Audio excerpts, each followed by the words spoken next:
Alright, hello everybody, this is Piefrenzy team gets surrounded, and today I'm here to bring you a StarCraft match between GoSuSTX, who is our Terran player, and the blue colors in the top right of Entome Valley.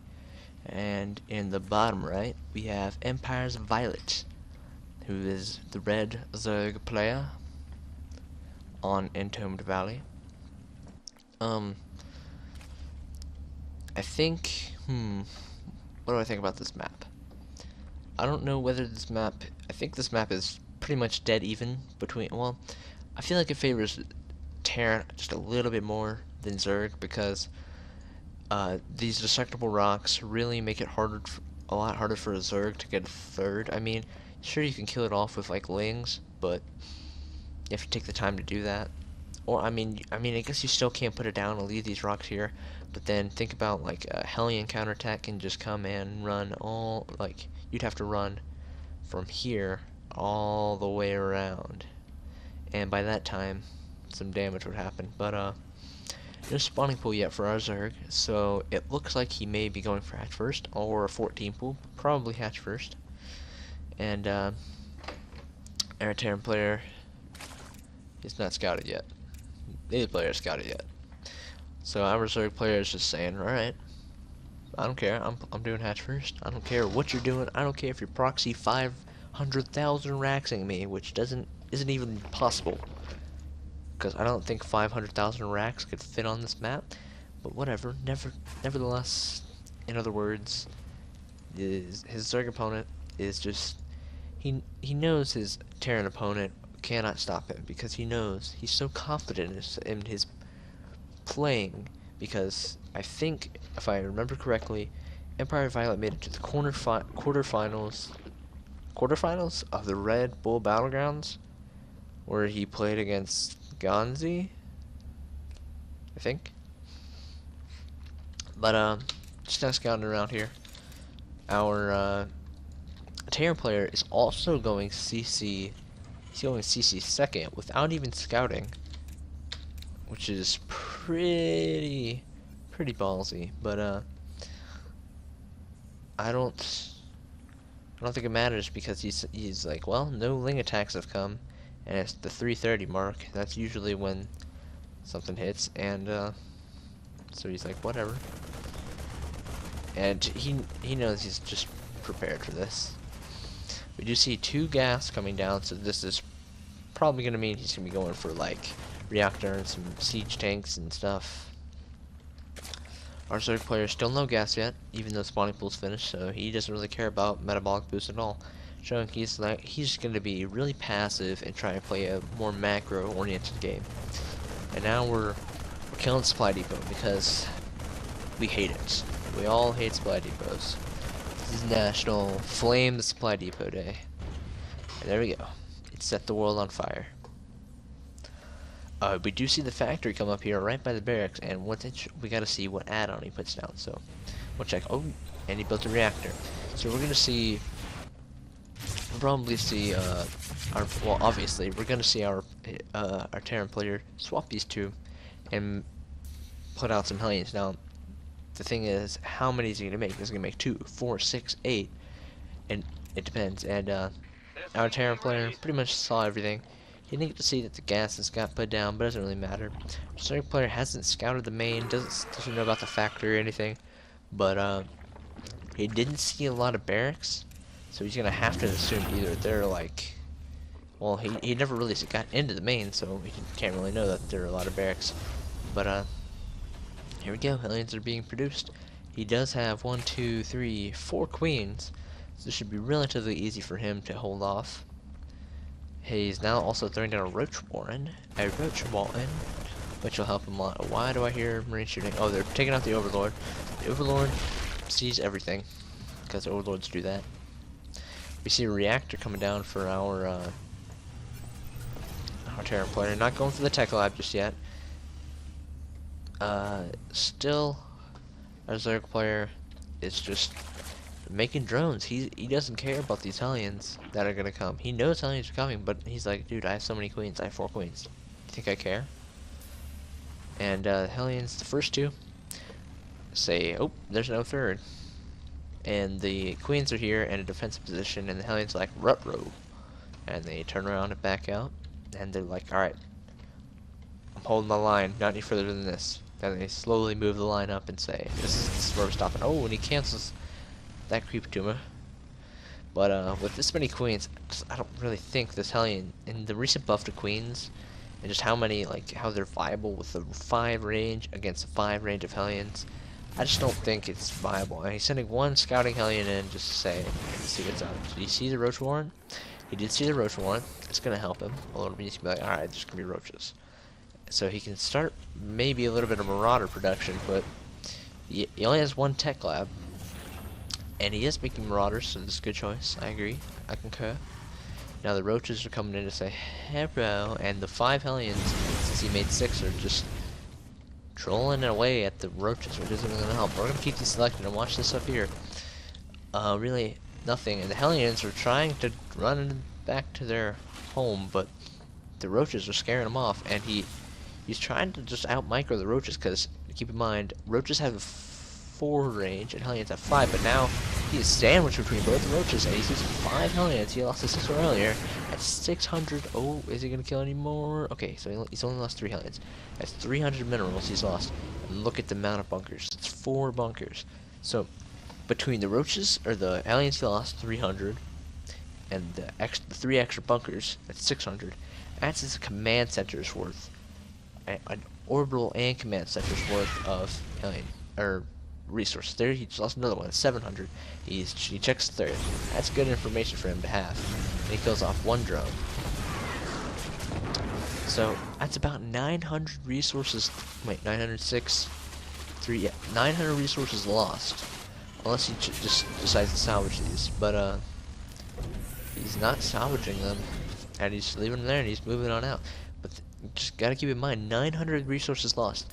That's an orbital's worth. Like this base, if he didn't do that, it could have came, I don't know, forever earlier.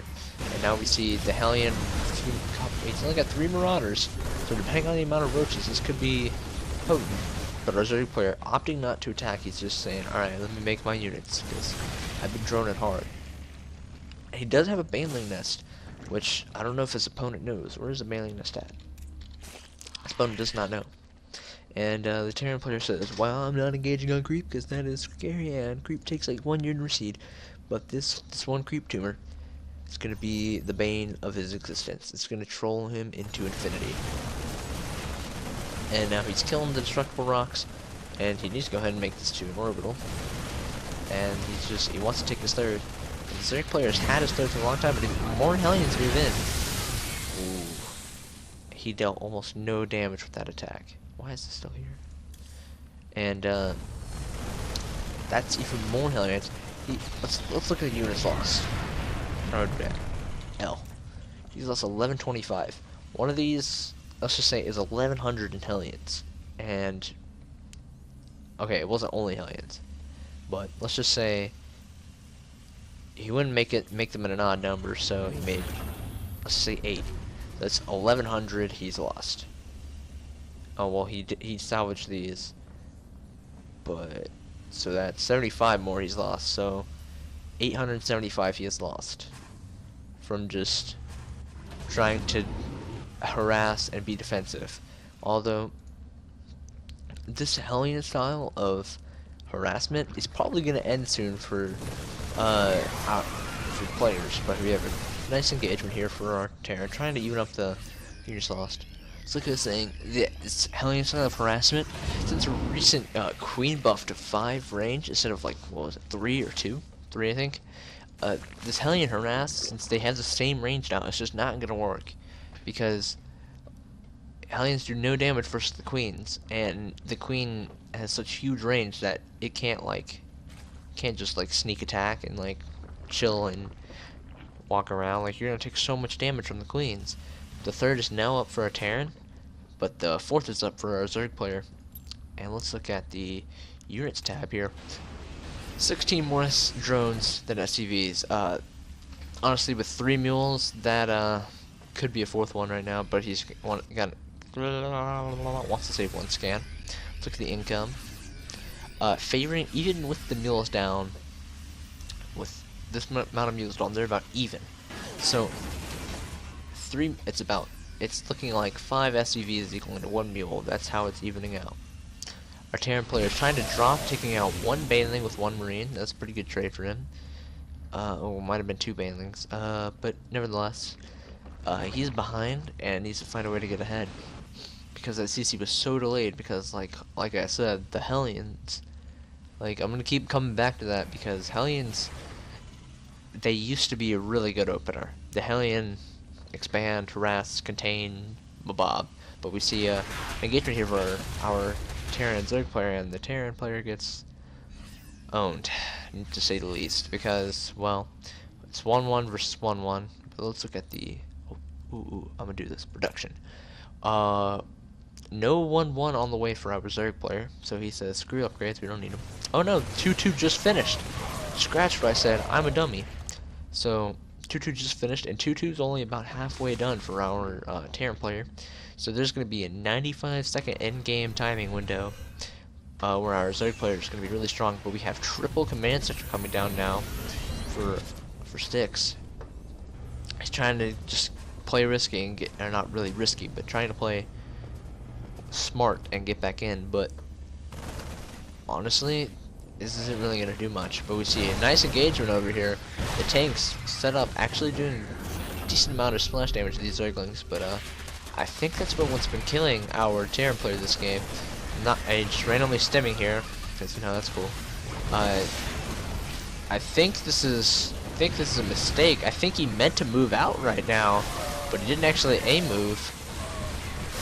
Oh no, he's splitting his units, and he needs to lift his third off, but he loses all of his SCVs, and all of a sudden, we have a nice sandwich here to clean up like the rest of the units in here, but it doesn't really matter. Just look at the income tab.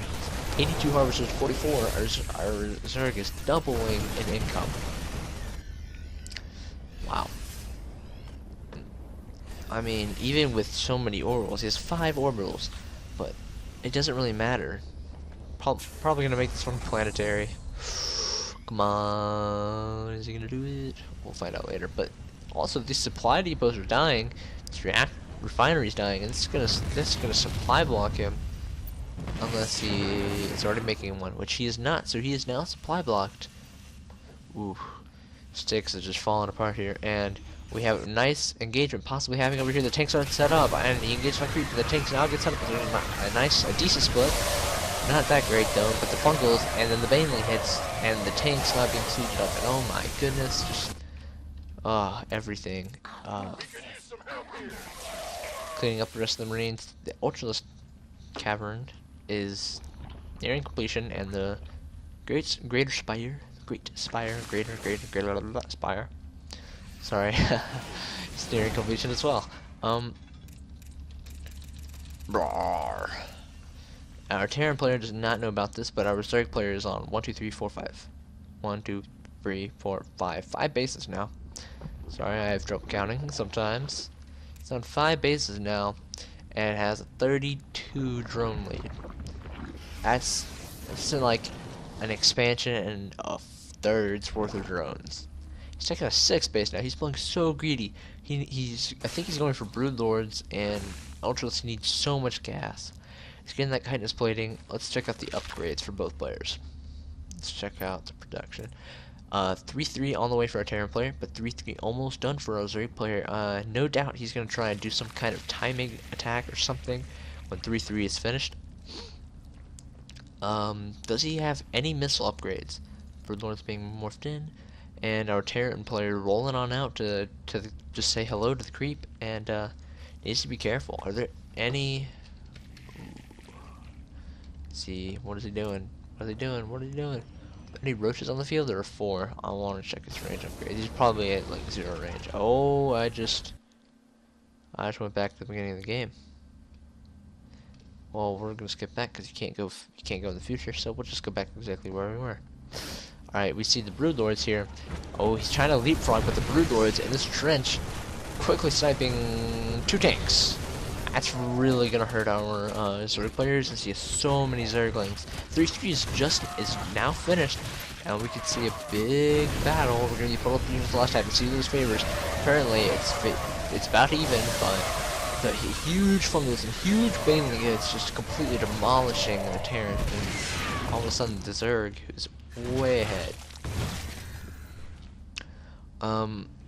So there's about a 4,000 resource lead for our Zerg player. Oh, we see some units sitting forward, wanting to take out the Broodlords. The tanks are here to just die. Takes out 2 Broodlords, 3. Can he take out 4? 4 Broodlords. I think it was 4 Broodlords. Just gonna help him a lot. Because Broodlords cost so much, but doesn't really matter. 2,500 more resources lost for our Terran player. But if we look at the spending tab, we can see our Zerg player has spent 5,000, 10,000 more. So that'll give him about a 12,500 more resources mined than his opponent. And he has 1,000 banked up, so like he's 13.5k resources ahead, but a nice fungal. These units here trying to take out more Broodlords. Doesn't really matter. There's so many nice fungals and Baneling hits. And just so much stuff is dying, and literally, look at this larva. He has so much larva. If he had enough money, he could remax in a second. He's sacrificing drones. Look, he used to have 80 something. Now he's down to 70. He's letting his drones die, trying to sign more Broodlords. Can he kill all of them? Can he kill them all? Terranmon. He does manage to kill all the Broodlords, which really. Despite the loss is about the same, our Terran player now is on 5 bases, but his main is mined out. His natural oversaturated for the amount of mineral patches he has, and almost mined out. His third is about halfway mined out. He has a planetary here, probably an orbital here, which isn't even being used. Look, he's barely mining here. Zerg is barely mining there. Only mining gas there. Doing stuff here. Oh, we have a nice engagement with the. Okay, it really wasn't even an engagement, it's just he walked up and killed a couple guys. And Terran guy sticks, he sees the Ultralisk, and he says, crap, GG. And there we go. So, really, still mining on his natural. EmpireviOLet was able to have a nice drone spread throughout the whole game, just mine on all of his bases. I don't even know where his drones were. Look at this, he has 74 drones. Where are they at? I guess most of them are on gas. But let's check. We're just checking here because I gotta find them all. Oh, there you go. The game's over. But even the main didn't get mined out. I guess he did 24, 48. Terrible math. 56, 60, 50. Wait, 56. That's 72. Yeah, and there was 2 I missed back earlier. So yeah, I guess he did. Wow. He has so much larva and everything. So, you know, our GoSuSTX player here, our Terran, he didn't make that many mistakes. I mean, he did have a lot of okay, rephrase that. He did make a lot of mistakes, but I'm not really one to talk. I'm not that great at the game, but as a high level player and just like viewing the game, number one. He had a bad engagement when his opponent finished 3-3 and he only had 2-2. That was not good. And it was on the creep here too, so that made it really easy. He didn't scan take out the creep tumors, although it really wouldn't matter because creep proceeds so slowly. And wow, he's going for a drop, but he's already prepared. Second was he made so many Hellions and they all died, and he did absolutely no damage. I mean, maybe I can see like 2 Hellions dying to just like scout. But he lost all 8. So that's 800 minerals he lost, and that's an orbital. Now, the other thing, some people may not agree with this, but he had 4 bunkers right here, and with 4 bunkers here, that's 400 minerals, plus the 8 Hellions, that's 1,200, that's 2 orbitals. Okay, well, not exactly. Orbital costs 150, and CC is 400, so it's 1,300 resources for 2 orbitals, but roughly, 2 orbitals, and you'll always have a little bit extra. So 2 orbitals worth of money he had just lost in just things that could have been avoided. Really, I guess having like these bunkers back here. Oh, why can't I do that? Okay, having these bunkers back here really didn't do much, because the only one that was doing a lot was this one right here. If he had if he had 3 right there, that'd be a little bit more understandable. But right here, if he pulled off SCVs, I don't think he would have lost this like front entrance, because with Zerglings in a line right here, these guys back here, I think they might barely be able to shoot the Zerglings. But nevertheless, it really didn't help him that much, because really, do you really need bunkers right there? You could just get a nice concave Marines. Like, look at this room. He could if he really had a bunch of Zerglings right here, he could concave all around here. Like, look at the huge range of a concave he could have. Plus, he would have siege tanks. So, really, having these bunkers didn't really matter. So, that is my analysis of the game. There were other things like just not being sieged up and bad engagements, but overall, that's what happened. Our Zerg player played pretty well. Violet is a straight baller. So once again, thanks for watching. It's Piefrenzy from Team Gets Around, and I will see you guys later.